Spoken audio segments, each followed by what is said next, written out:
A day in my life as a content creator, nagala ng gala pero wala namang pera. Before anything else, magpapagas muna tayo dito sa Centrum Fuel. Baka tayo ay magtutulak ng wala sa oras. Alam niyo, may gustong-gusto ako dito sa Centrum. Yung mga gasoline boy nila. Tinuturo or ginaguide nila kung asaan yung air, water, CR, ganyan. Kahit hindi ko naiintindihan. Tsaka minimake sure nila sa mga customer nila kung ano yung klase ng gas na pinapakarga nila. Dito na nga tayo sa SM Rosales. Sa mga nakakapanood ng mga videos ko, maaring napapansin nyo na bakit puro SM Rosales ang pinupuntahan. Ito kasi yung pinakamalapit na mall dito sa amin. Kung magtra-tricycle ka, mga around 30 minutes lang ang biyahe. Napakalapit lang, kaya tuwing magkaka-blackout, ito ang takbuhan namin para magpalamig. So, nandito na nga tayo sa loob ng SM and guess what? Saan ang unang destination natin? Siyempre, ang powder room, CR, or ladies room, kung ano bang tawag nyo dyan. Siyempre, hindi natin palalampasin na kumuha ng mga video. Nandito na naman itong manok. Kumuha ng mga video para may pang-reels tayo. Sayang pa yung 0.01 na earnings natin. Tsaka para may magawa rin ako habang nag-aantay. Kaya lang napakatagal. Lumabas yung kasama ko. Naka ilang side na ako. Una sa mirror and then sa other side. Tapos bumalik ako dito sa mirror ulit na nag-video-video. Tapos lumabas na halos lahat ng kasabayan niya. Wala pa rin. Nakailang silip na rin ako. Bakit hindi lumalabas? Nagtataka ako. Bakit wala naman siya? Doon pala, lumabas na siya at hindi daw niya ako napansin. Hindi ko rin siya napansin na lumabas na. At this moment, andito tayo sa harap ng hypermarket para magmerienda muna. Since hindi pa ako gutom, siopaw na lang muna yung kakainin. Sa wakas, meron na din akong taga-video dito. Kaya lang, nagtatalo kami. Hindi daw ako makita sa camera. Paano hindi ako makikita? Napakalapit niya. Sabi ko naman, lumayo-lakiyo ka naman konti. Kaya yan, o alam nyo na, yung nag-video sa akin ng sayaw at ngayon ay iisa. Kasi may trademark, puro likod ang nakikita. Anyways, ang in-order ko ay yung Emperor. Kaya lang hindi daw siya available. Kaya sabi ko ano yung available, yun na lang. Hindi ko alam kung anong flavor ang nandun. Basta yung tag 40 pesos. Ever since talaga gustong gusto ko na rin ng siopaw. Maalala ko nung college, halos everyday siopaw ang merienda ko. Siopaw at may kasamang maalat like chips and then soft drinks. At bumili din pala ako ng gulaman, yung small lang, tig 20 pesos. Last time kasi na bumili is yung medium. Masyado pala siyang malaki para sa akin. So parang pwede sa pang dalawang tao. At saka isa pa, hindi ako kasi mahilig sa mga juice or palamig or gulaman, like something like that. More on tubig pa rin. At ito na nga, at kakain muna tayo. Hirap magpaka-aesthetic ng that's it. Dahil ang sinabi ko kanina, hindi ako gutom, di ba? Pero tingnan niyo naman, makikita niyo kung gaano kalaki yung subo ko.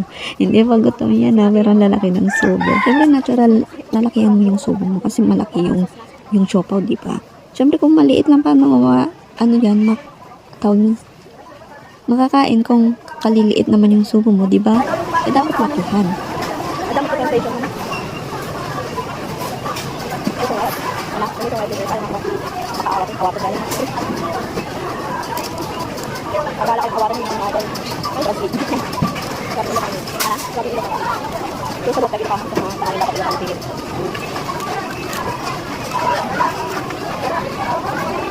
Hindi ka parang ako yung bakit. Ayan, natapos na tayong kumain at ito yung food court ng SM. Punong-puno, diba? At ang cute yung mga staff toy, lalo na yung mga life size. Sana mayroon ako niyan. Wala, nagpaparinig. Ang SM Rosales ay may 2 floor lang. So, dun sa taas ang cinema. Ayan siya, ipapa 360 rotation. Ayan. Ayan, nahilo ba kayo? So, last natin pupunta na dito sa Tom's World. So, kahit saan mapadpad na mall, madalas talaga naglalaro kami dito sa Tom's World o kahit sa anumang arcade. Para makapag-relax naman, diba? Ayan at nakapagpalit na tayo ng token. So, worth of 200 pesos lang naman ang pinalit natin. Tapos, unahin natin mag-try na maglaro dito sa trap ball. So, maglagay lang tayo ng isang token and then i-press natin yung button. And then, ang goal natin is ma-shoot yung bola dun sa mega jackpot na worth of 300 tickets. Pero, yung nakuha ko lang ata is 30 tickets. Then, ang next na lalaroin natin ay yung clue machine. So, syempre, maglalagay din tayo ng isang token. Tapos, kukontrolin natin yung clue. Ayan, itatapat natin kung saan yung gusto nating sa mga target tickets natin. May timer pala siya. Hindi ako magkakamali. 15 seconds ang time limit. So, after matapos yung time limit, kusa na siyang babagsak. Pero pwede din naman na hindi mo naantayin yung timer na matapos.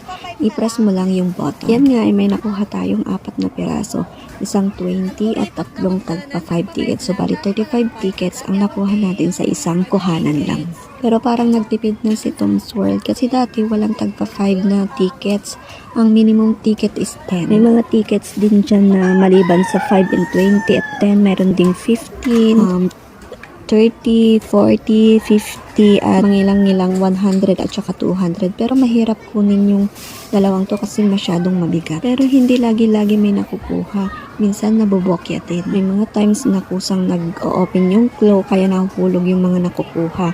Minsan naman medyo may awang yung claw kaya nadudulas yung mga nakukuhang tickets. At this moment, tapos na tayong naglaro at ipapabilang na natin yung mga tickets na nakuha natin. So itong nakuha natin sa claw ay around 300 tickets. Tapos dun sa mga iba pang laro, more than 600 tickets. So in all, 900 tickets. So itong tickets na to pwede nating i-redeem sa mga items or pwede nating i-save sa fun card natin para kung gusto natin ay minsan na nating i-redeem sa yung mga tickets na makukuha natin in the next na maglalaro tayo. Para maka-claim tayo ng free fun card, dapat maka 300 tickets tayo. Magre-redeem tayo ng items ngayon. Isa ito si Hugses Glen at saka itong Happy Cup Kitchen. Ayan, natapos na tayong naglaro at ngayon ay pauwi na tayo. Tapos may nagla-live singing dito sa SM. Nakaka-carried away. Ay, bigla kasi ako naalala. Ano yun? Naalala ko yung utang ko. Charis!